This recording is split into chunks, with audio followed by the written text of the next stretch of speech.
Hola, apreciadas amigas y amigos en Jesús. Iniciamos una nueva sesión de estudio de la carta a los Efesios a través del libro del proyecto del Eterno. Esta semana corresponde a la lectura del capítulo 4 de Efesios, versículos 1 al versículo 6, que se puede resumir en lo siguiente: Dios nos llama a la unidad con todos nuestros hermanos. Hoy lunes nos corresponde hacer una introducción a la segunda parte de la epístola a los Efesios. Al final de esta sesión, con la unción del Espíritu Santo, podremos comprender en mayor profundidad por qué afirmamos que esta segunda parte es didaqué, cuál es el verbo clave de esta segunda parte, qué indica en la práctica este verbo, qué relación existe entre los tres primeros capítulos de Efesios y los últimos tres.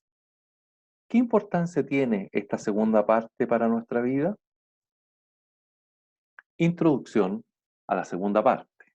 Dirá que, a partir del capítulo 4, se observa un cambio fundamental en el estilo de la carta.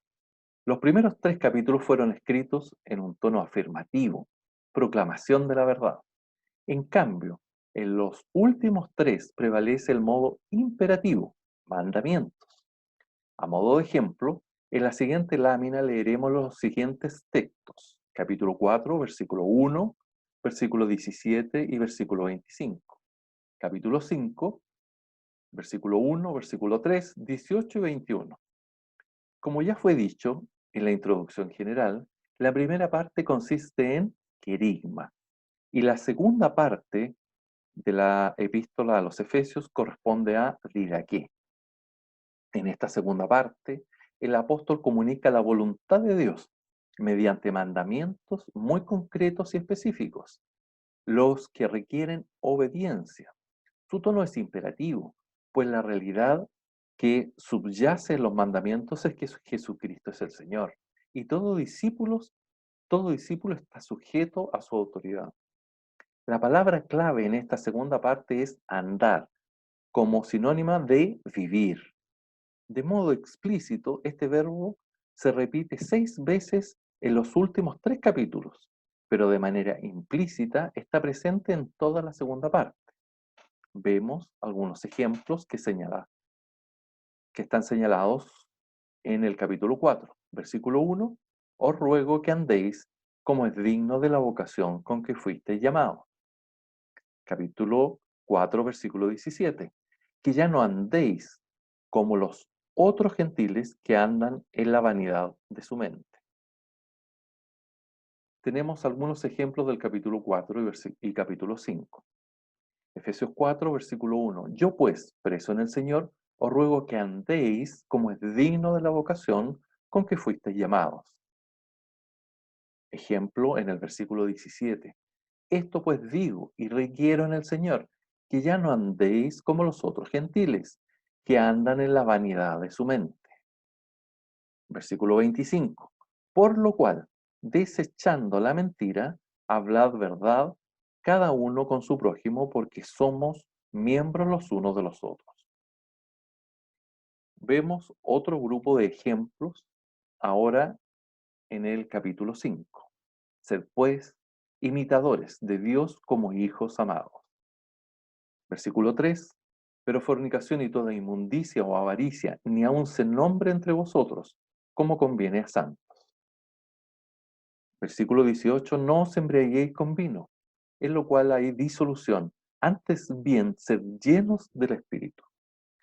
Versículo 21 del capítulo 5: someteos los unos a los otros en el temor de Dios. Otros ejemplos del capítulo 5. Versículo 2: y andad en amor. Versículo 8: y andad como hijos de luz. Versículo 15: mirad pues con diligencia cómo andéis, no como necios, sino como sabios. El andar tiene que ver con nuestra conducta, nuestro comportamiento, nuestra manera de vivir. Andar no es dar un paso, sino caminar. Es una experiencia continua. es dar un paso tras otro. No se trata de una experiencia aislada, sino de un estilo de vida. Tiene que ver con nuestra conducta durante las 24 horas del día. La vida cristiana no tiene que ver con algunos momentos especiales o con algunos lugares especiales. No es solo para los cultos o para algunas reuniones.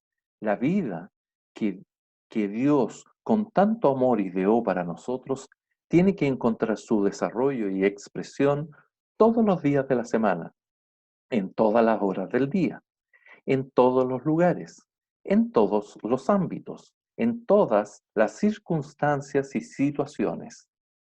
Él nos ha provisto cuanto necesitamos para vivir según su voluntad y de acuerdo con su plan y propósito eterno cada instante de nuestra vida. Aleluya. Nuestra responsabilidad es vivir como es digno del Señor en todos los ámbitos en que actuamos. En los capítulos 4, 5 y 6 se mencionan 5 ámbitos en los que debemos hacer la voluntad de Dios. En la iglesia, en la sociedad, en la familia, en el trabajo, en el mundo espiritual. Algunas preguntas de repaso y aplicación. 1. ¿Por qué afirmamos que esta segunda parte es desde aquí? ¿Cuál es el verbo clave de esta segunda parte? ¿Qué indica en la práctica este verbo? ¿Qué relación existe entre los 3 primeros capítulos de Efesios y los últimos 3? ¿Qué importancia tiene esta segunda parte para nuestra vida? Bueno, hemos llegado al final de esta sesión.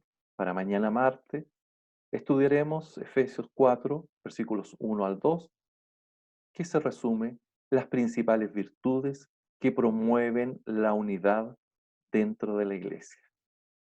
Para mí ha sido un gusto poder estar sirviendo al Señor en esta sesión.